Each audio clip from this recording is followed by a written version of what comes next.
NEET को लेकर लगातार घमासान जारी है। सवाल देश के होनहार छात्रों के भविष्य का है, जो इस समय अधर में लटका है।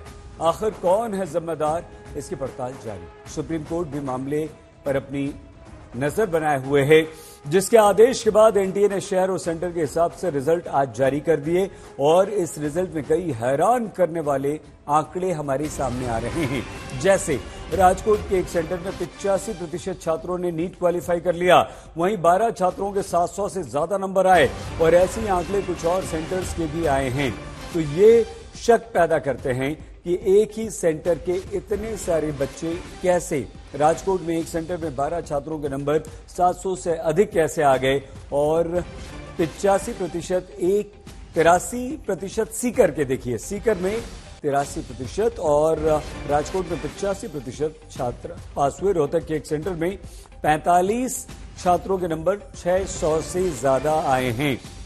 आइए सीधे मिलन शर्मा हमारी संवाददाता के पास आपको लिए चलते हैं, जिन्होंने इस पूरे रिजल्ट को बहुत अच्छी तरह से एनालिसिस इसका किया है और किस परिणाम पर आप पहुंची हैं। मिलन, वो बताइए। देखिए सईद, ये डेटा साफ बताता है कि जो आंकड़े हैं हर सेंटर के, जहां पर बच्चों ने क्या स्कोर किया है, उससे क्या सवाल खड़े हो सकते हैं। अगर हम बात करें जो राजकोट का सेंटर है गुजरात का, वहां पर 12 बच्चों के 700 से ऊपर मार्क्स आए हैं और 115 बच्चों के 650 से ऊपर मार्क्स आए हैं और लगभग 250 बच्चों से ज्यादा के 600 से ऊपर मार्क्स आए हैं। अब ये डेटा मांगा गया था सुप्रीम कोर्ट की तरफ से और एनटीए ने इसको आज साझा किया, पब्लिक डोमेन में डाला और इससे ही यही सवाल है जो सुप्रीम कोर्ट सरकार से पूछ रही थी कि कितने ऐसे बच्चे हैं जो इन सेंटर से क्वालिफाई कर रहे हैं जहां पर कम से कम धांधली हुई है।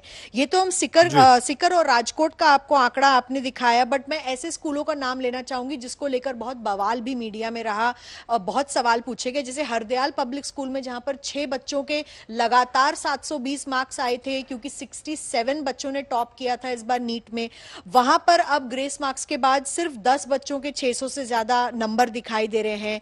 हजारीबाग झारखंड का ओएसिस पब्लिक स्कूल जहां पर धांधली की बात हुई थी, वहां पर 22 बच्चों के 600 से ज्यादा नंबर आए हैं।